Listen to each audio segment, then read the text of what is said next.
Depois daquela vergonha de quarta-feira, o Fluminense precisa dar uma resposta para o seu torcedor.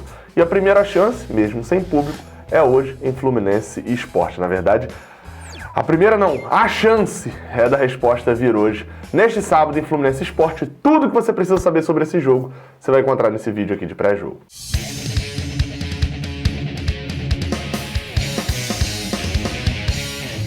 Seja bem-vindo, você guerreira de todo o Brasil e de todo mundo. Aqui é o canal Raiz Tricolor. Eu sou Gabriel Amaral, eu sou jornalista por formação, mas sou tricolor de coração ao escudo aqui do Fluminense.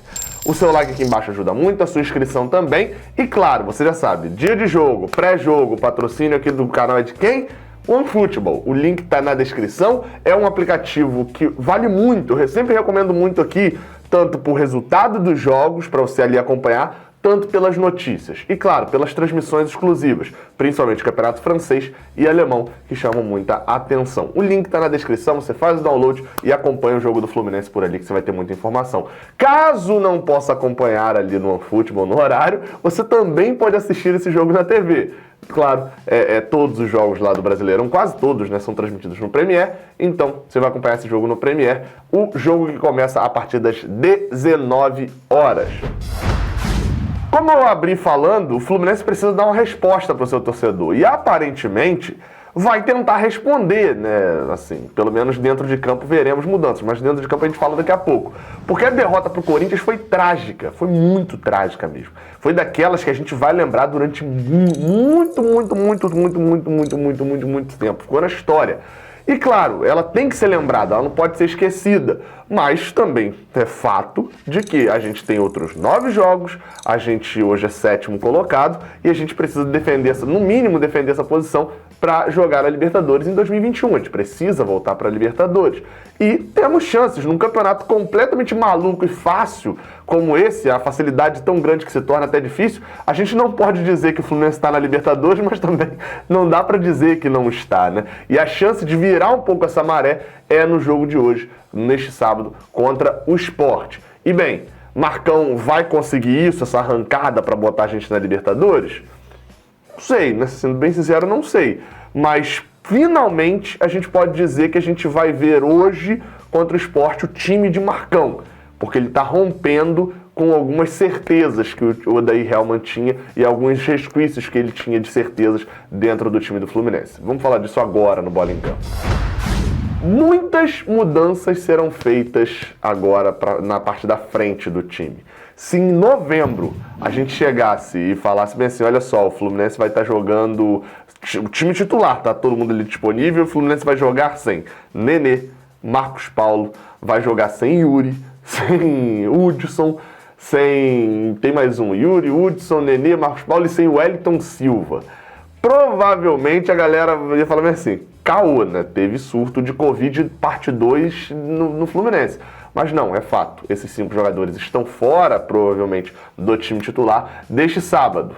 Por outro lado, ar fresco, a gente pode dizer assim, né? Martinelli, Luca e Luiz Henrique serão titulares, né? O que diz a informação do Globoesporte.com. E John Kennedy e João Lopes estarão no banco. No caso de João Lopes não muda muita coisa assim, porque não foi por uma mudança de fato, né? Muriel sofreu uma lesão no treinamento, um chute que a bola acabou pegando no rosto, enfim, foi até uma situação meio séria, e aí por isso João Lopes entra, não é uma mudança. Mas John Kennedy, depois de cumprir a sua missão no Fluminense Sub-23, o jogo mais importante do ano, estará no banco de reservas da partida contra o Sport. Eu acho bem difícil dele entrar, mas dada a reviravolta que Marcão fez aí nesse time titular, não duvidaria muito que virasse opção, já que é muito do que a torcida quer. Eu tenho medo quando isso acontece, né? Aconteceu tudo que a torcida queria praticamente em relação a mudanças ofensivas. Eu tenho medo, porque se não for por convicção de Marcão, ele pode estar se perdendo um pouco na torcida. Mas, enfim, pelo menos é melhor do que o anterior. Vale destacar, Nenê foi mantido fora, ou seja, está barrado, ao que tudo indica, vai para o banco de reservas, e Marcos Paulo tem chances de ir para o banco de reservas, porque ficou de fora da partida contra o Corinthians em São Paulo, por causa de dores no pé. Ao que tudo indica, está recuperado e deve também sentar no banco de hoje do Maracanã. Vamos para a escalação. Marcos Felipe no gol, na lateral direita Calegari, Matheus Ferraz, Lucas Claro e Danilo Barcelos fecham a linha de sistema defensivo, a mesma dos últimos jogos. O meio de campo com Martinelli, Iago, Michel Araújo, Luca, Luiz Henrique e Fred no ataque. Ao que tudo indica, a gente deve ver um 4-3-3 ali mesmo, lembrando daí, ou talvez em alguns momentos Luca seja puxado para jogar um pouco mais atrás. Marcão também já colocou ele nessa função um pouco mais por dentro, e a gente possa ver ali ele formando mais uma dupla com Michel Araújo por dentro. Vamos ver como é que vai ser a organização desse time. Eu vou botei aqui na organização, na disposição que o Odair normalmente jogava. Sempre tem agora aqueles importantes destacar. O ponto 1 que é importante destacar é na zaga. Apesar do Fluminense ter tomado 5 gols do Corinthians, o entendimento do Fluminense, segundo o Globoesporte.com, não foi de que entendimento da comissão técnica, de que o problema foi necessariamente a zaga, a linha de defesa, mas sim o quão desguarnecida essa linha de defesa estava. Então as falhas do Danilo Barcelos, as falhas dos zagueiros também passavam por parte dos erros dos volantes. Por isso rodaram os 2 volantes também ali, Yuri e Hudson. Não posso discordar, né? Apesar de também achar que houve falha, por exemplo, do Danilo Barcelos, mas não sei se Egídio seria já para voltar de titular, por exemplo. O que a gente sente falta é de Nino, né? Porque Nino é titular, saiu não foi por lesão, foi por suspensão. Matheus Ferraz entrou, não fez partidaça, não fez aquelas partidas épicas para merecer manter titular, e mesmo assim continua sendo mantido. Nino continua no banco, acho meio estranho. Talvez o pensamento na bola aérea, alguma coisa assim. De resto, não sei por que Nino não volta. Ponto 2. O Fluminense, com essa escalação, com Iago e Martinelli sendo os jogadores mais defensivos do meio de campo, passa a impressão de que vai para cima do Sport. Vai lembrar muito mais aquele time do segundo tempo lá da Ilha do Retiro, quando já perdia por 1-0 indo para cima. Lá no caso tinha Ganso, tinha alguns outros desfalques, mas enfim, a postura de ir para cima do Sport. Lembrando, o Martinelli, apesar de ter jogado boa parte do seu ciclo da base com o André jogando atrás dele, quando ele foi utilizado no time de cima, foi utilizado muito na função que Dodi fazia, que é aquela do primeiro volante. Ele é segundo volante, mas vai fazer a função de primeiro porque tem muita garra, tem muita determinação, de desarme, etc. e tem um passe bom. Então ele deve segurar mais um pouco, com uma possível saída maior de Iago e talvez Michel fechando ali um pouco mais também, um pela direita, um pela esquerda.